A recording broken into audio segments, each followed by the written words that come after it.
आज हम लोग बात करेंगे पुलिस यातना के खिलाफ पहला बड़ा फैसला।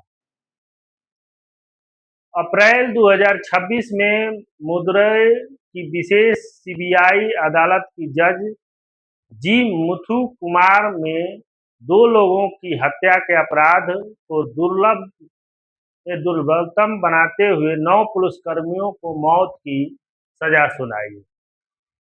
हिरासत में मौत के मामले में भारत में यह इस तरह का पहला फैसला है। तमिलनाडु के जयराज और बेनिक्स इस दिन को देखने के लिए जीवित नहीं है।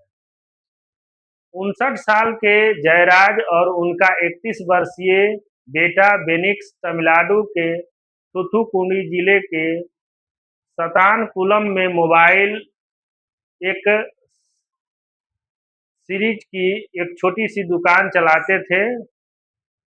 6 साल पहले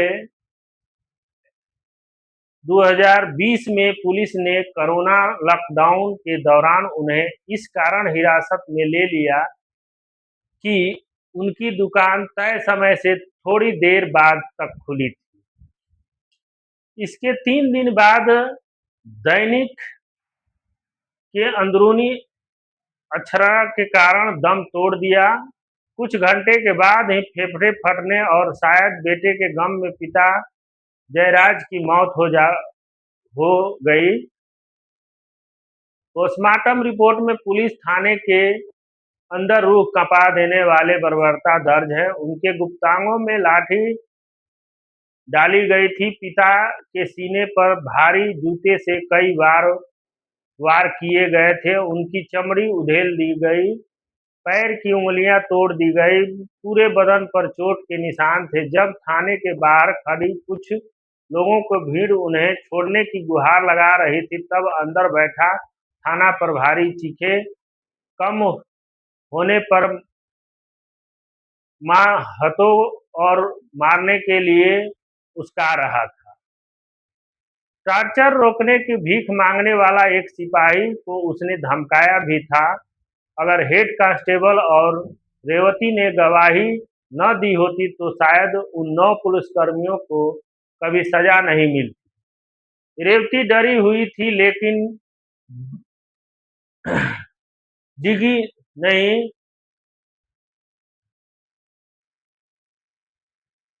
डरी नहीं, उनकी गवाही में इंसाफ के 6 साल लंबे सफर की शुरुआत की, जिसमें सीबीआई जांच, एक जाबाज महिला पुलिस, एक दृढ़ निश्चय न्यायिक मजिस्ट्रेट में शामिल थे। उन्होंने पुलिस के रसूखदार नेटवर्क और धमकियों का सामना करना पड़ा। इस जुर्म में साथ देने वाले कई लोग अभी बचे हुए हैं।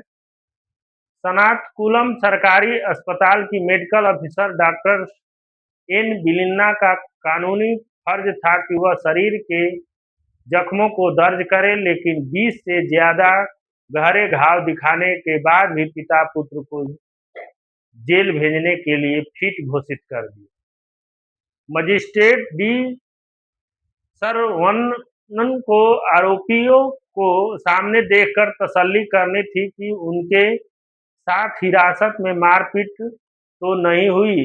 उन्होंने खुद माना कि उन्होंने 15 फीट दूर से ही दोनों को देखा और मेडिकल रिपोर्ट के आधार पर रिमांड दे दी।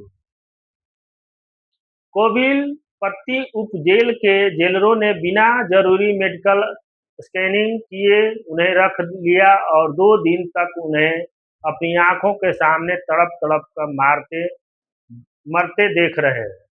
इन डॉक्टरों, मजिस्ट्रेटों और जेलरों को पर कोई खास आंच नहीं आई। State of policing in India report 2025 में 17 राज्यों के 8,000 से अधिक पुलिसकर्मियों का सर्वेक्षण किया गया। आंकड़े बताते हैं कि 2017 से 2022 के बीच हिरासत में मृत्यु की 300 से अधिक न्यायिक जांचों में सिर्फ 1/3 मामले में गिरफ्तारी हुई। 80 से कम मामलों में चार्जशीट दाखिल हुई और एक में भी सजा नहीं हो सकी। अंतर्राष्ट्रीय कानून के तहत भारत में यातना के खिलाफ यह संयुक्त राष्ट्र सम्मेलन पर 1997 के दशक में किए थे, लेकिन इसे कभी पूरी तरह मंजूर नहीं किया गया। फिलहाल यातना मामलों में हत्या, चोट पहुंचाने या गलत तरीके से बंधक बनाने की धारा में मुकदमा चलता है। हालिया पुलिस कानूनों और आपराधिक प्रक्रिया के संशोधन में भी यातना को पूरी तरह प्रतिबंधित करने के साफ जिक्र नहीं है। आज हमारे पास सिद्धांत और वाद दोनों हैं, लेकिन उन्हें लागू करने की नीति और व्यवस्था नहीं है। 2017 में संयुक्त राष्ट्र संघ मानव अधिकार परिषद के सक्षम भारत के यूनिवर्सल पीरियाडिक रिव्यू में तत्कालीन जनरल ने कहा था कि यातना की धारणा हमारी संस्कृति में नहीं है और हमारे देश के शासन में इसकी कोई जगह नहीं है। शायद वह सही कह रहे थे। अगर आप किसी ऐसा भयानक परिघटना का कोई नाम नहीं दें तो उसे देखने के इनकार कर देंगे, तो सरकारी कागजों में उसका अस्तित्व कहाँ रहेगा। अब हम लोग अगले वीडियो में मिलते हैं। धन्यवाद।